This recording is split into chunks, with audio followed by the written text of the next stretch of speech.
नमस्कार। टुडे हिमाचल में आपका बहुत बहुत स्वागत है। मैं हूं आपके साथ भावना रनौट और चलिए देखते हैं दोपहर की बड़ी खबरों को फटाफट। अब किसानों को होंगे मालामाल, प्रत्येक पंचायत को प्राकृतिक खेती से जोड़ने की सरकार की योजना। हिमाचल में किसानों को प्राकृतिक खेती से अधिक आय प्राप्त करने के लिए प्रेरित करने का प्रयास तेज हुआ है।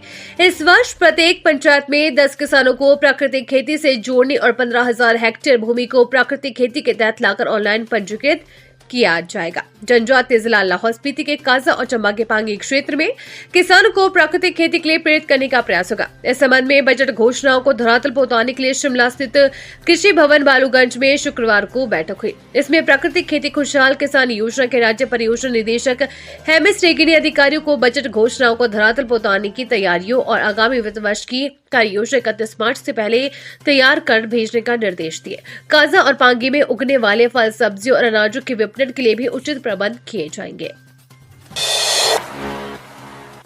प्रत्याशियों का चयन करने में जुटी कांग्रेस, ओक ओवर में सुक्खू, प्रतिभा और मुकेश ने किया मंथन। हिमाचल प्रदेश में लोकसभा चुनाव के लिए कांग्रेस ने प्रत्याशियों के चयन की प्रक्रिया शुरू कर दी है।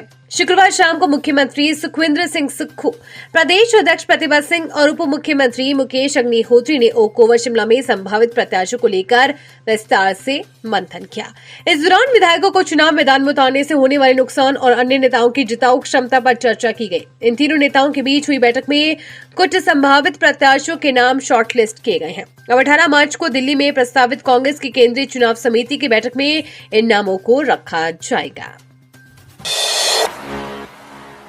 विद्यार्थियों को झटका, हिमाचल शिक्षा बोर्ड की किताबों के 1 से 10 रुपए बढ़े दाम। हिमाचल प्रदेश स्कूल शिक्षा बोर्ड ने शैक्षणिक सत्र 2024-25 के लिए किताबें जारी कर दी है। इस बार शिक्षा बोर्ड की कुछ किताबों के दाम 1 से 10 रुपए तक बढ़े हैं, जबकि शिक्षा बोर्ड की कई किताबों के दाम पिछले वर्ष की भांति ही शैक्षणिक सत्र 2023-24 के दौरान बोर्ड की पुस्तकों में करीब 10% तक किताबों के दामों में बढ़ोतरी दर्ज की गई थी। हिमाचल प्रदेश स्कूल शिक्षा बोर्ड ने शैक्षणिक सत्र 2024-25 की किताबों को प्रिंट करवाकर उन्हें संबंधित विक्रय केंद्रों को भेजा है। इसके अलावा सरकारी स्कूलों में छात्रों को किताबें मुहैया करवाने के लिए भी स्कूल प्रबंधन को भेजी है। शिक्षा बोर्ड की ओर से इस प्रकार प्रकाशित गणित विषय की किताब के दामों में कुछ बढ़ोतरी दर्ज की गई है, जबकि शिक्षा बोर्ड की ओर से प्रकाशित कई किताबों के दाम पिछले वर्ष के दामों की तरह ही है। कुछ किताबों के दामों में इस बार कमी दर्ज की गई है।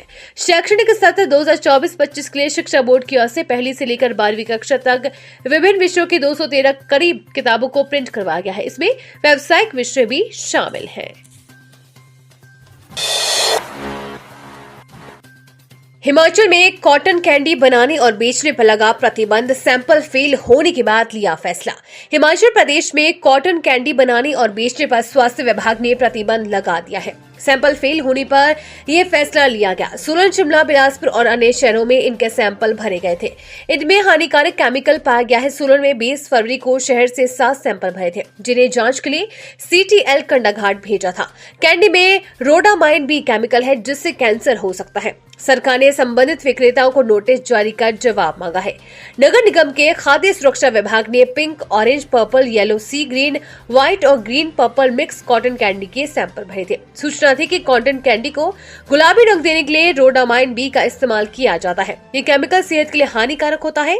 वहीं रोडामाइन बी का खाने की वस्तु में इस्तेमाल करना प्रतिबंधित है। स्वास्थ्य सचिव M सुधा ने बताया कि प्रदेश में कॉटन कैंडी बेचने और बनाने पर प्रतिबंध लगा दिया गया है।